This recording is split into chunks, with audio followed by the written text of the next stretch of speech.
कविता यमराज की दिशा। यह कविता कवि चंद्रकांत देवताले द्वारा लिखी गई है। कुछ जानकारी कवि के बारे में। चंद्रकांत देवताले का जन्म सन 1936 में गांव जोड़खेला जिला बैतूल मध्य प्रदेश में हुआ। उच्च शिक्षा इंदौर से हुई तथा पीएचडी सागर विश्वविद्यालय सागर से। देवताले जी की प्रमुख कृतियां हैं हड्डियों में छुपा ज्वर, दीवारों पर खून से, भूकंप तप रहा है, पत्थर की बेंच आदि। देवताले जी अनेक पुरस्कारों से सम्मानित हुए और माखनलाल चतुर्वेदी पुरस्कार मध्य प्रदेश शासन का शिखर सम्मान। उनकी कविताओं के अनुवाद प्राय सभी भारतीय भाषाओं में और कई विदेशी भाषाओं में हुए हैं। देवताले की कविताएं की जड़ें गांव कस्बों और निम्न मध्य वर्ग के जीवन में है। उसमें मानव जीवन अपनी विविधता और विडंबनाओं के साथ उपस्थित हुआ है। कवि में जहाँ व्यवस्था की कुरूपता के खिलाफ गुस्सा है, वही मानवीय प्रेम भाव भी है। कविता की भाषा में अत्यंत पारदर्शिता और एक विरल संगीतात्मकता दिखाई देती है। कविता यमराज की दिशा। माँ की ईश्वर से मुलाकात हुई या नहीं कहना मुश्किल है, पर वह जताती थी जैसे ईश्वर से उसकी बातचीत होती रहती है। यहाँ कवि कहना चाहता है कि माँ की कभी भगवान से मुलाकात हुई नहीं, पर उनकी बातें, रहन सहन से यह प्रतीत होता था कि वे अक्सर भगवान से मुलाकात और बातचीत करती रहती थी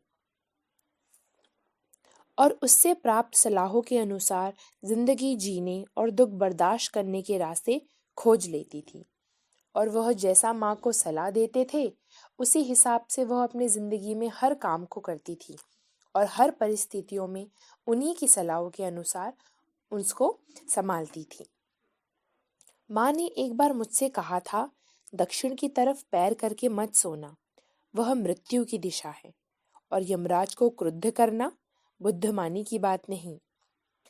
कवि को माँ ने एक बात समझाई थी कि बेटा, दक्षिण की तरफ कभी पैर करके मत सोना, वह मृत्यु की दिशा है।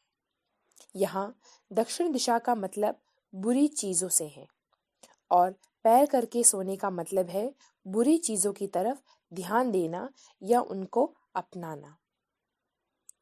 माँ ने कहा कि मृत्यु की दिशा दक्षिण दिशा है।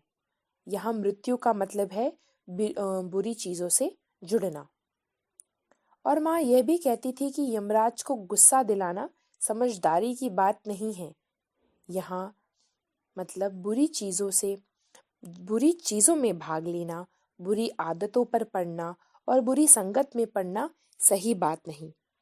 इससे यही मतलब होता है कि अपनी मृत्यु को दावत देना, अपने को खुद घाटे में डालना, जो कि बुद्धिमानी की बात नहीं। तब मैं छोटा था और मैंने यमराज के घर का पता पूछा था। उसने बताया था, तुम जहां भी हो वहां से हमेशा दक्षिण में।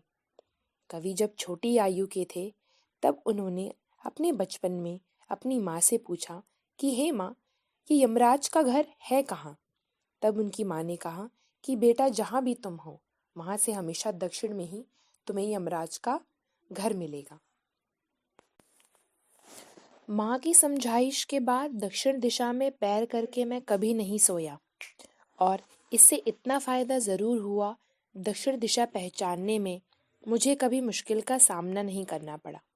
अर्थात माँ के दक्षिण के बारे में कवि को समझाने के बाद कवि ने कभी भी दक्षिण दिशा की तरफ पैर नहीं किया। अर्थात वह कभी भी किसी गलत कामों में, असत्य, अहिंसा आदि बुरी चीजों में नहीं पड़े और हमेशा उनसे दूर रहे। और इसी से उन्हें बहुत लाभ हुआ और उन्हें किसी भी तरह की मुश्किल या कठिनाइयों का सामना नहीं करना पड़ा। मैं दक्षिण में दूर दूर तक गया और मुझे हमेशा माँ याद आई। दक्षिण को लांघ लेना संभव नहीं था। होता छोर तक पहुंच पाना तो यमराज का घर देख लेता। कवि दक्षिण दिशा में दूर दूर तक जाते, पर हमेशा माँ की दक्षिण दिशा के बारे में सीख याद आ जाती।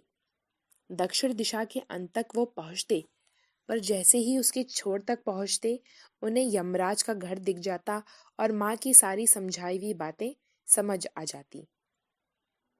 पर आज जिधर भी पैर करके सो वही दक्षिण दिशा हो जाती है। सभी दिशाओं में यमराज के आलीशान महल हैं और वो सभी में एक साथ अपनी दहकती आंखों सहित विराजते हैं। अर्थात माँ ने तो दक्षिण दिशा के बारे में बताया था, पर आज के वक्त में जिस दिशा भी जाओ, चाहे दक्षिण या उत्तर, पूर्व या पश्चिम, हर जगह बुराई का राज है। हर तरफ असत्य, अहिंसा फैली हुई है। सभी तरफ बुराई का राज है और लोग अपनी बुराई के साथ हर दिशा में फैले हुए हैं। माँ अब नहीं है और यमराज की दिशा भी वह नहीं रही जो माँ जानती थी। अर्थात अब माँ नहीं रही और ना वक्त, ना लोग, ना दिशा वैसा रहा जैसा माँ ने बताया था। अब बहुत कुछ बदल चुका है।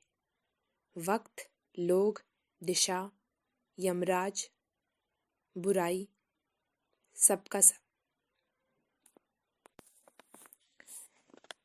संकलित कविता में कवि सभ्यता के विकास की खतरनाक दिशा की ओर इशारा करते हुए कहना चाहता है कि जीवन विरोधी ताकतें चारों तरफ फैलती जा रही हैं। जीवन के दुख दर्द के बीच जीती माँ अपशकुन के रूप में जिस भय की चर्चा करती थी, अब वह सिर्फ दक्षिण दिशा में ही नहीं रही है, सर्वव्यापक है। सभी तरफ फैलते अंधविश्वास, हिंसा और मृत्यु के चिन्हों की ओर इंगित करते कवि इस चुनौती के सामने खड़ा होने का मौन आह्वान करता है। ये था कविता यमराज की दिशा का